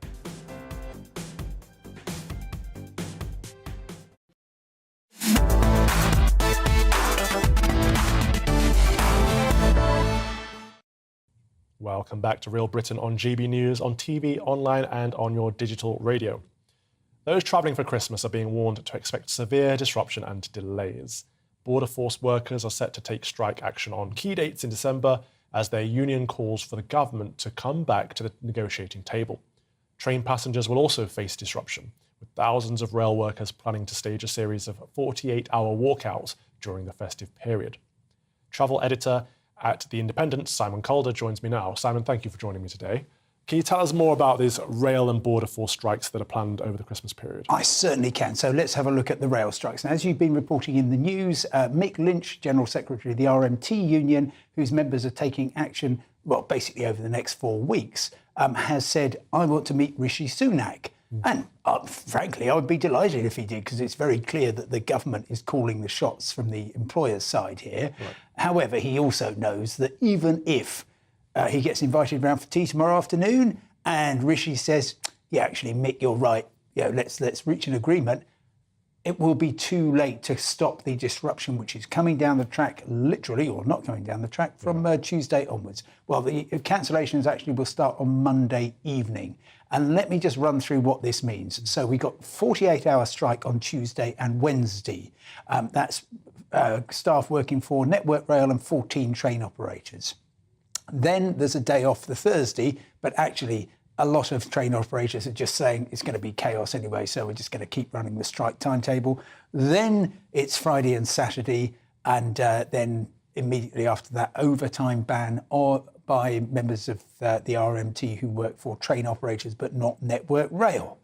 Then, and there's going to be a test later, so do pay attention, Christmas Eve, 6 p.m, there's a 60-hour strike, which takes you through to 6 a.m. on the 27th of December. Well, that one is aimed squarely, that's a wrecking manoeuvre. It's not aimed at your travel plans, because there aren't any trains it's on aimed at my Christmas Day religion. and Boxing Day. No, it's not. It's aimed squarely at scuppering £100 million worth of engineering works, which are taking place over Christmas. Now, anyway, people will know that rail engineering works quite often disrupts things right up until the 2nd of January. And guess what? There's another strike, 48 hours on the 3rd and the 4th, and then 48 hours on the 6th and the 7th, by which stage we're all going to be exhausted. But when they get, well, there is lots of hope, actually. I know that hope is your business, and I'm glad to say I've brought some. Good. So, train operators, the government, everybody else is saying, don't try and travel. Please don't. Stay away, stay away. Some of them, like Chiltern, they're saying stay away until basically a couple of weeks into the new year. Ignore that. There are, and I've surveyed all of this, there's more trains running during these strikes than there have during any of the previous national strikes, which have been going on since June, okay? So, as long as you're wanting to go on one of the main intercity lines, you live in one of the big cities, then there's going to be trains between about 8 in the morning and 6 in the evening. Okay. So, for instance, Leeds to London, 7 trains each way. Edinburgh to London, 9 trains each way. Well, how about people that are flying? Ah, right. OK, well, you might be flying to avoid the rail strikes, but you're not if you are flying into London Heathrow, Gatwick, Manchester, Birmingham, Cardiff or Glasgow. Be able to guarantee that you can get through passport control very easily from the 23rd of December onwards. Members of the PCS union who work for UK Border Force are going on strike from the 23rd to the 27th, and then from the 23rd to the 26th. 27th is a day off striking, and then from the 28th to New Year's Eve. This is a row about pay, pensions and job security. Now, nobody knows what is going to happen. The government says we're obviously doing what we can, training up people from the military, for instance, to do this job, volunteers from the civil service. But of course, the best servicemen, women and men in the game won't be able to check passports as effectively as UK Border Force officers with decades of experience and expertise. So, Simon, what is your best bit of advice then? Well, my best bit of advice is don't change anything. Although if you are worried about coming into one of those airports and you're flying on EasyJet, they will allow you to switch dates to avoid it. Everyone else is basically just saying, no, until we know differently, normal conditions apply if you want to change or cancel. Okay. So assume it's going to go ahead, and I'll just tell you what the scores are. Manchester Airport says, yes, we will definitely have some preemptive cancellations. But Jet2, one of the big airlines there, saying, everyone needs their holiday. We determined not to cancel anything. Okay. Gatwick says everything's going to run normally. Heathrow says we don't know. So don't let them cancel Christmas. Go ahead anyway. Yes. Thank you very much. That's travel editor from The Independent, Simon Calder. You are with GB News on TV, online and on digital radio. And after the break, England meet the reigning World Cup champions France tonight in a tantalising World Cup quarter-final that will feature key battles across the pitch. But what are England's chances against the current holders of the trophy? Now it's time for a check on those news headlines with Tamsin.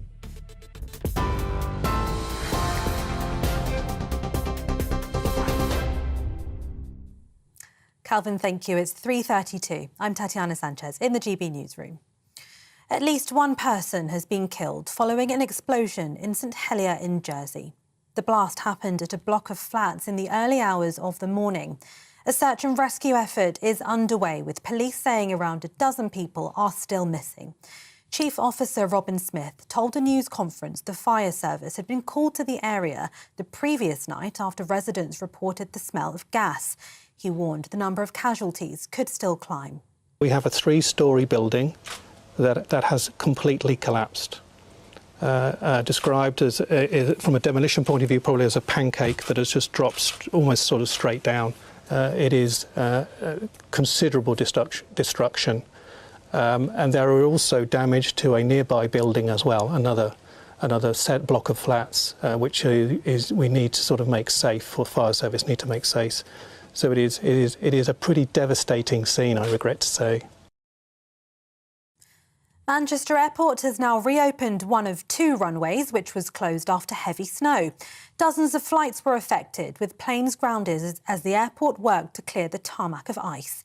Severe cold weather is causing travel problems right across the country, with yellow warnings in place across Scotland, Northern Ireland, Wales, the southwest and southeast of England this weekend. And millions of people are expected to watch England take on defending World Cup champions France in tonight's quarter-final in Qatar. Manager Gareth Southgate says they're better prepared for success than 4 years ago, but this will be the team's toughest test so far at the tournament. TV, online and DAB+ radio. This is GB News. Stay with us. Calvin's back in a moment.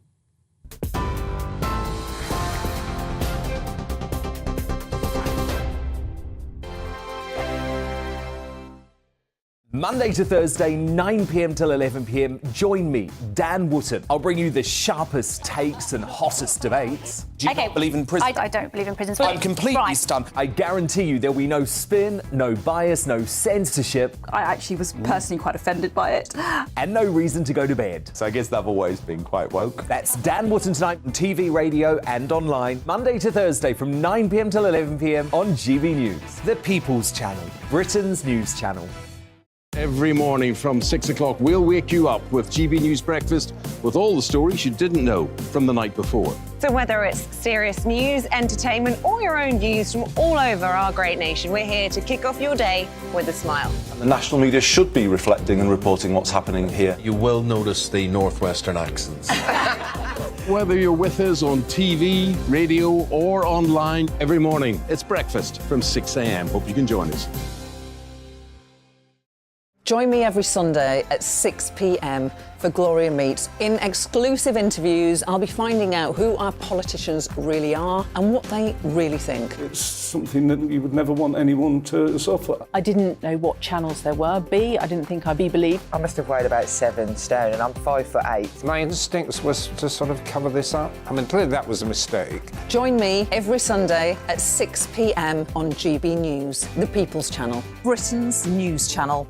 Hello there, it's Eamon Holmes here from Breakfast on GB News. We're not just on your television and your screens, you know. We're on DAB plus digital radio, so you can listen to your favourite shows on the move. If you've not yet listened to GB News Radio, it's very simple. We're on your radio player and TuneIn apps, on your smart speaker, phone or tablet, or online at gbnews.uk. Take us with you wherever you go. GB News Radio. You never have to miss a moment of the People's Channel. My name's Tom Harwood and join me 9:30 a.m. every weekday for The Briefing, your one-stop shop for everything you need to know about what's going on in politics today. I wonder if this is a deal that might need to be like the biscuits in this factory, twice baked. Is there not an opportunity here to win out against the extremes? Tom Harwood, GB News. What are you going to do about it? Things should have been done differently, and they certainly are being done differently. Don't miss it. The Briefing with me, Tom Harwood, 9:30 Monday to Friday on GB News. Hello, I'm Simon Evans. Join me on GB News for Headliners at 11 p.m, where I'll be joined by 2 of the country's top comedians as we take a look at tomorrow's newspapers tonight. If it's a big story, we'll be covering it, I guarantee, but we'll also have some fun along the way. That's GB News Headliners at 11 p.m. We won't put you to sleep, unlike some of the other paper review shows out there. So join us, 11 p.m, 7 nights a week.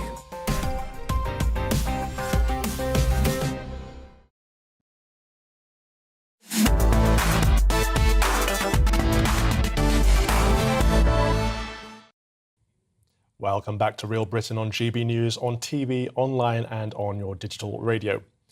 A government health ambassador is warning teenage girls need to be made more aware of the reality of fertility and its time limits.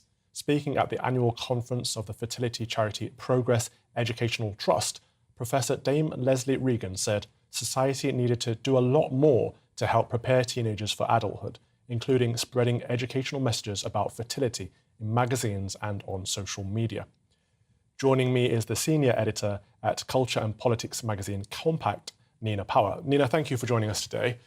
Can I start by asking you, has feminism contributed to many women having children later and some, unfortunately, not being able to?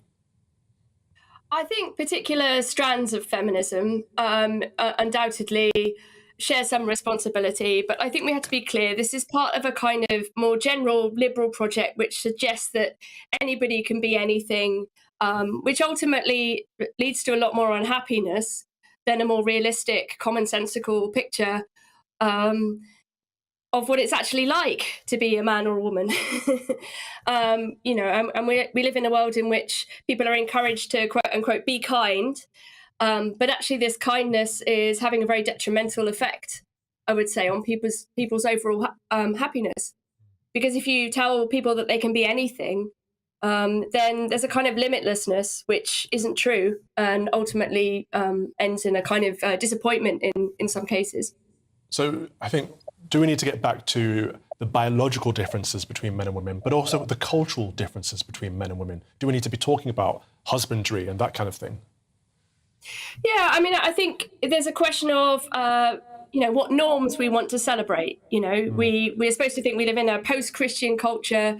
But really, if we centered the family, right, I would say that most men and women still want to get married and have children, right? These are extremely normal, common and beautiful desires that are shared by many. And I think we have a lot of younger people now who are being kind of not only misled on the question of biology, but also maybe being held back for economic reasons or social reasons, or they are kind of buying into this environmental message that says, oh, you shouldn't reproduce, it's bad for the planet, and so on.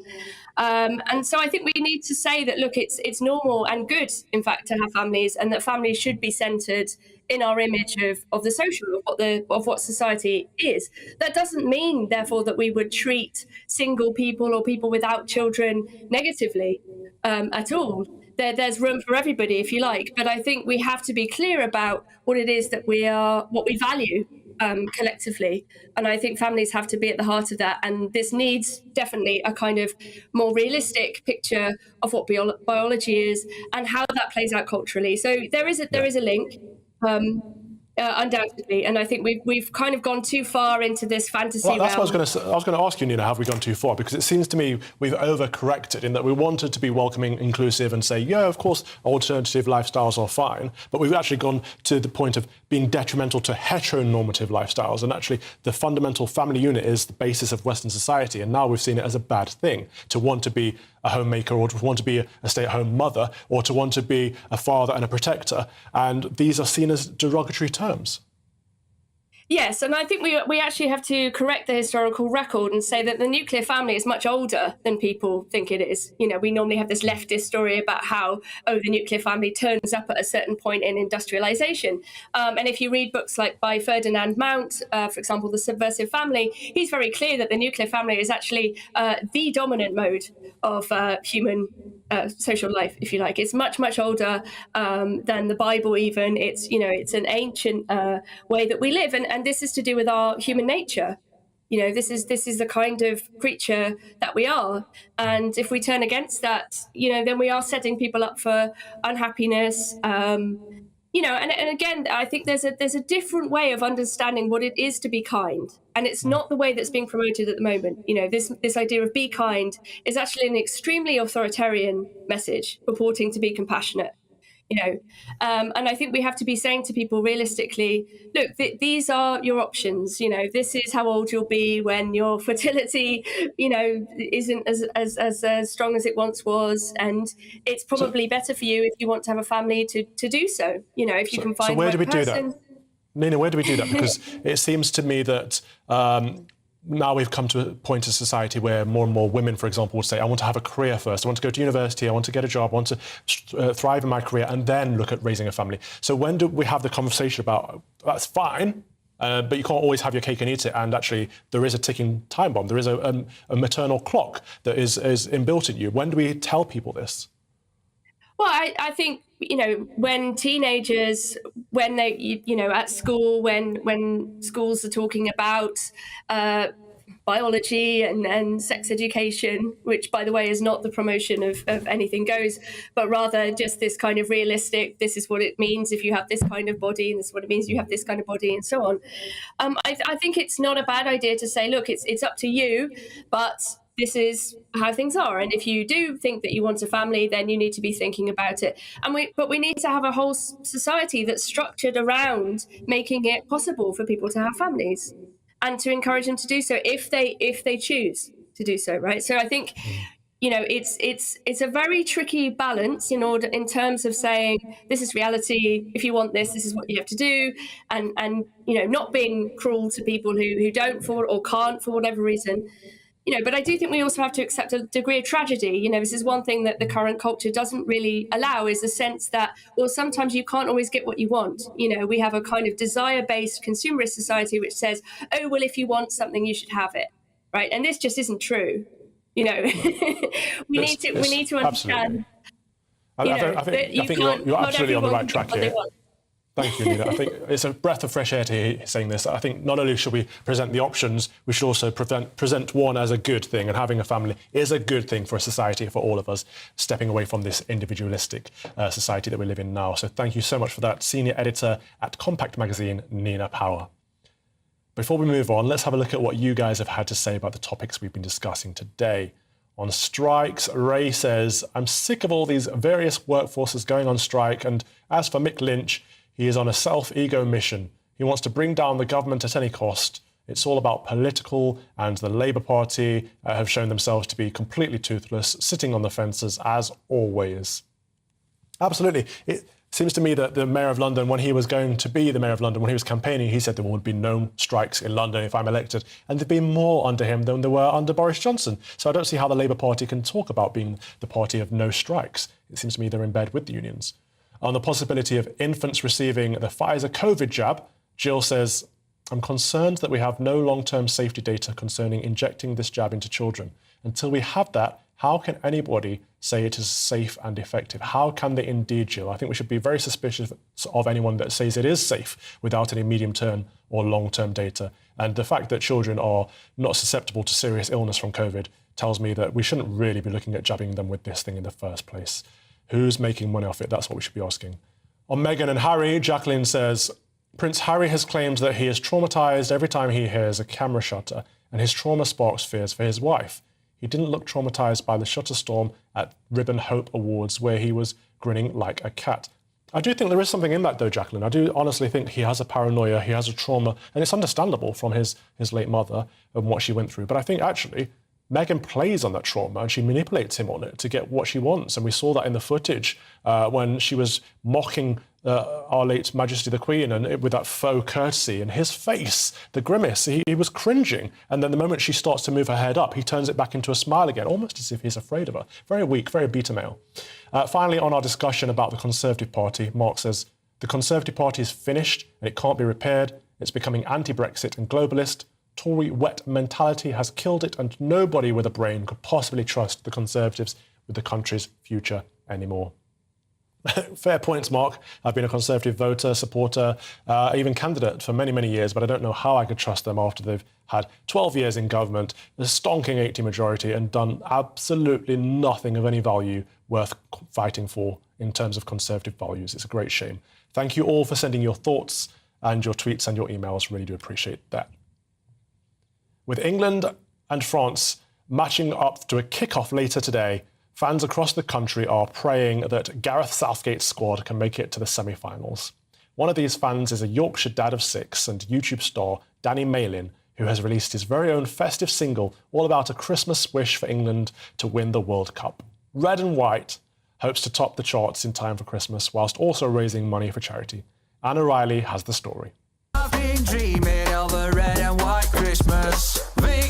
January is at the top of my wish list. 3 lions under the tree, football's coming home to me. Santa's bringing glory for England this Christmas. After hitting top 10 in the charts with his charity Christmas single last year, Rate My Takeaway viral YouTuber Danny Marlin is back.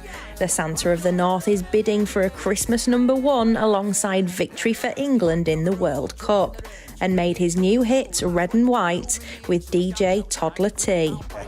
Now, obviously, with the World Cup being played in the winter this year, and everybody know football, with England, the country seems to go crazy a little bit, and it's basically football and Christmas all rolled into one, and it's about Santa bringing football home, bringing that trophy home for Christmas. Proceeds from the single will go to Mind and Trussell Trust, charities close to Danny's heart. I've suffered mental health issues over the last few years with losing my partner, and Mind helped me out. There were things that I went on there and things I could access and look at, and I just think it's good for me to be able to give back and help others. I absolutely love it, and I love the fact that people that they love the song, they love me being stupid, and they're willing just to pay that 99p, which then is going to go to these charities to help people in the future. The music video was filmed in locations across Yorkshire and features a butcher's in Leeds where Danny worked. And the staff there are hoping that England make it through to the final. We've got to do well this year, haven't we? They look amazing, don't they? The team's amazing. Everybody's behind them. They've got to do well. They've got to do well for Danny, haven't they? You know what I mean? If they do well, then the longer they're in the competition, hopefully Danny's song can do as much as it can for the charity that is behind. Come on England will be dreaming of a red and white Christmas with victory at the top of the wish list. Anna Riley, GB News, Leeds. I absolutely love it. That's North FC, simple as, isn't it? Unless you've been living under a rock, just to let you know, England take on reigning champions France in the World Cup quarter-finals tonight. Harry Kane will be hoping to match the Three Lions 2018 finish when they reach the semi-finals. The England captain is confident this team can do it. But favourites France want to make history by becoming the first team to retain the World Cup since Brazil in 1962. Sports broadcaster and journalist Aidan McGee joins me now. Aidan, can they do it? Oh, they absolutely can do it, yeah, but France will be feeling exactly the same. My fear is that too much resource has been placed on Kylian Mbappe and the threat that he provides, or Kylian Mbappe, as the Scots are calling him today.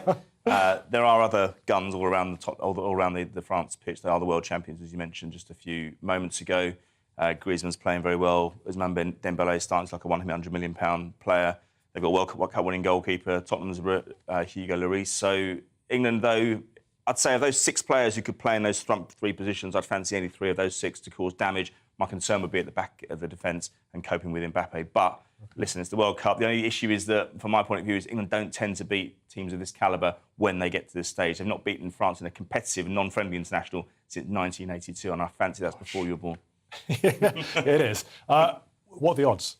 The odds, I haven't checked the actual betting, but France are slight favourites, I know that. But that's normal, Calvin. They are a team of stellar performers, as I say. They are the European champions. But on a one-off game, I can't really separate them, obviously. I mean, the reason I'm going, in terms of my own prediction, I'm going for 0-0, extra time, penalties, and France to take it on penalties, actually. I mean, that's not me being pessimistic, it's just how I see it as a reporter. However, anything can happen on the day. I mean, Morocco have just gone 1-0 up against Portugal. We saw some surprise results yesterday. Croatia were formidable against Brazil. Just the determination not to be beaten and to go against a narrative of Brazil being great at everything football-related.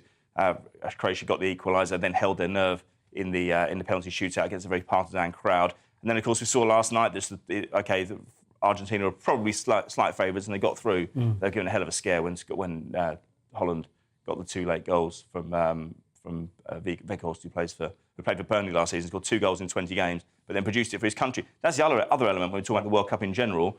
You see players who aren't necessarily in great form for their country. They just become different human beings when they put on the shirt of their country. What is France's playing style? Their style is it's very much the ball on the floor. They play 3 across the middle. Everything. I mean, you have to understand as well that it was tampered with beforehand because although Deschamps has been there a long time, the coach, They lost Karim Benzema prior to the start of the tournament, key player, European Player of the Year for Real Madrid. They lost Paul Pogba, who was recently a Manchester United player, and who was the other one? N'Golo Kante at Chelsea. So they've been dealt some real blows before the tournament. It's a testament they've got this far, really, although they are heavily reliant. Only three players have scored all their goals so far, whereas I think 8 players have scored England's goals. We've scored 12 goals in 4 games. So I think, in terms of momentum, we're decent. But are we flat-track bullies? Do we only beat the teams that are less capable? Quite a statement to make. Yeah. Who will we face if we do get through? Well, it's the winner between Morocco and Portugal. Portugal are a team we perennially struggle against, a bit like France at a competitive level. Morocco, we've not played since 1986. That was a dour 0-0 draw in Mexico, in the heat of Mexico. As I say, Morocco 1-0 up. We're approaching it. We might just be at half-time now, so that's going to be an interesting second half. But let's not look too far ahead about who in respect of who we might play. We've got a huge, massive game tonight.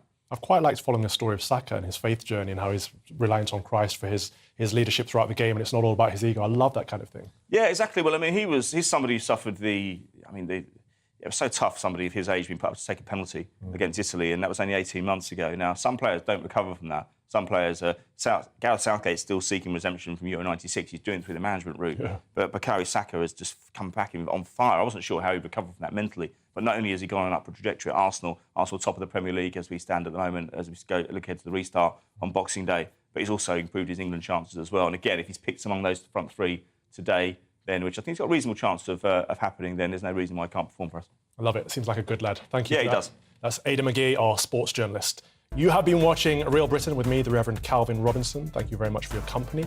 I'll be back tomorrow for the Common Sense Crusade, 2 till 4 on GB News. But for now, I'll leave you with the weather. God bless. Looking ahead to this evening's weather, and the UK is looking cold but mainly dry with some showers for northern and western coasts. Let's take a look at the details. Across southwest England, showers will ease for many inland but will continue for northern coasts of Devon and Cornwall and may turn wintry in places. A cold evening with a widespread frost. A mostly dry evening for southeast England, though, may be the odd shower for far southern coasts. Cold with a chance of freezing fog in places. For southern Wales, showers will continue around the coast, though any further inland may be wintry. Staying cold again with a frosty night to come. Across the Midlands, a mostly dry evening to come with maybe just the odd shower that may turn wintry over any higher ground.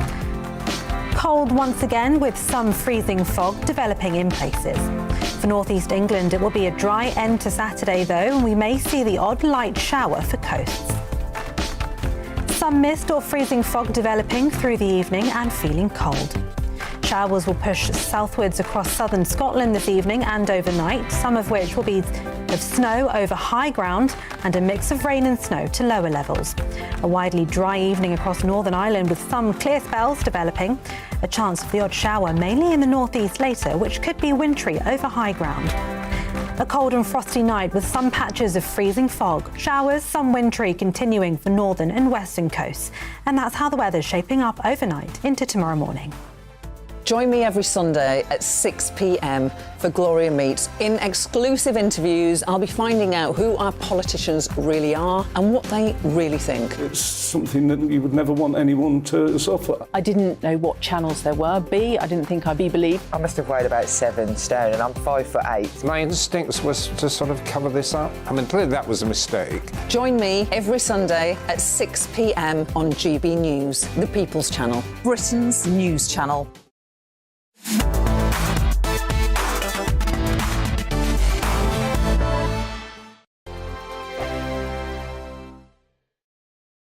We are GB News, and we'd like to say thank you to each and every one of you for bringing us your conversations, for helping our great nation find its voice. We are here for you on radio, television, and online.